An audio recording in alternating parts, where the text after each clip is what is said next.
Pandemi COVID-19 membawa kenormalan baru dalam pola konsumsi masyarakat. Hal tersebut juga tercermin dari tingkat inflasi pada Juni 2020.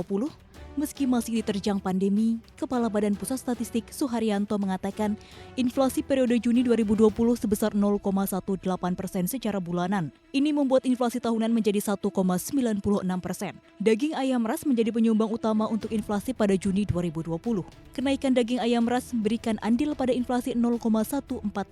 Normal baru juga berpengaruh kepada sektor transportasi. Sektor tersebut pada Juni mengalami inflasi 0,41% dengan andil 0,05%.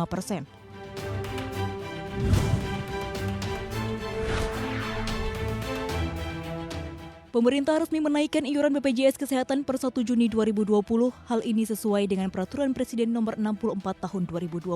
Kenaikan iuran hanya untuk kelas 1 dan 2, untuk kelas 1 peserta mandiri atau PBPU dan BP menjadi Rp150.000 per orang per bulan. Selanjutnya kelas 2 menjadi Rp100.000 per orang per bulan, tapi peserta jaminan kesehatan kelas 3 masih bisa bernafas lega karena iurannya masih belum naik di tahun ini. Namun tarifnya akan naik per tahun depan jadi Rp35.000 pada tahun depan. Kenaikan iuran BPJS Kesehatan jadi jurus penyelamat ketika Badan Jaminan Kesehatan Nasional itu terus mengalami defisit keuangan. Dari tahun ke tahun, defisit BPJS Kesehatan terus membengkak. Direktur Utama BPJS Kesehatan Fahmi Idris menyebutkan defisit BPJS Kesehatan diproyeksikan menyusut jadi Rp185 miliar pada 2020 karena adanya kenaikan iuran.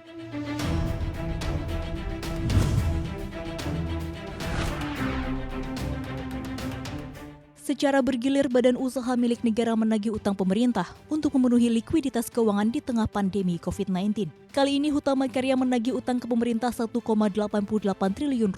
Utang tersebut tercatat sebagai piutang Hutama Karya dari sisa pembayaran pembelian lahan sejak 2006 hingga 2020. Direktur Utama PT Hutama Karya Budi Harto menyatakan total utang yang sudah dibayar oleh pemerintah mencapai Rp6,13 triliun.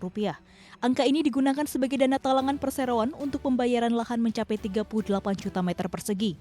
Secara rinci, pemerintah masih memiliki utang ke Hutama di tahun 2016 sebesar Rp116 miliar. Pada 2017 dan 2018 masing-masing Rp761 miliar dan Rp142 miliar. Sementara itu di 2020 utang pemerintah sebesar Rp369 miliar.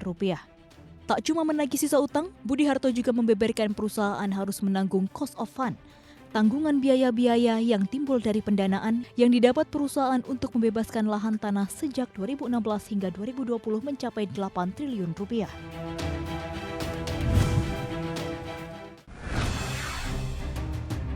Bank Bukopin akan mendapatkan dana segar sekitar Rp838 miliar dari penawaran umum terbatas kelima dengan hak memesan efek terlebih dahulu alias right issue. Ini merupakan tahapan dari proses penambahan modal Bank Bukopin. Jumlah saham yang akan diterbitkan terdiri dari saham kelas B sebesar Rp4,6 miliar atau 40% dari jumlah saham beredar saat ini. Harga pelaksanaan right issue tersebut akan dilakukan di harga Rp180 per saham. Deputi Komisioner Hubungan Masyarakat dan Logistik Otoritas Jasa Keuangan Anto Prabowo menyatakan kedua pemegang saham utama Bukopin yaitu Bosawa Corporindo dan KB Kukmin Bank menyatakan kesiapannya dalam penambahan modal Bank Bukopin.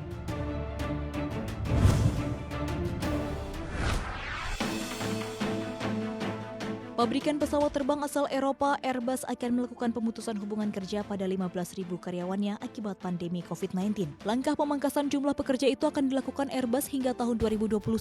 Sekitar 5.000 pekerja akan dipangkas di Prancis, kemudian 5.100 pekerja di Jerman. Tak hanya itu, sebanyak 900 pekerja di Spanyol juga akan di-PHK, termasuk 1.700 di Inggris serta 1.300 pekerja di sejumlah area lain. Belum berhenti di situ, pemangkasan ini juga termasuk rencana 900 pekerja di Aerotex Jerman.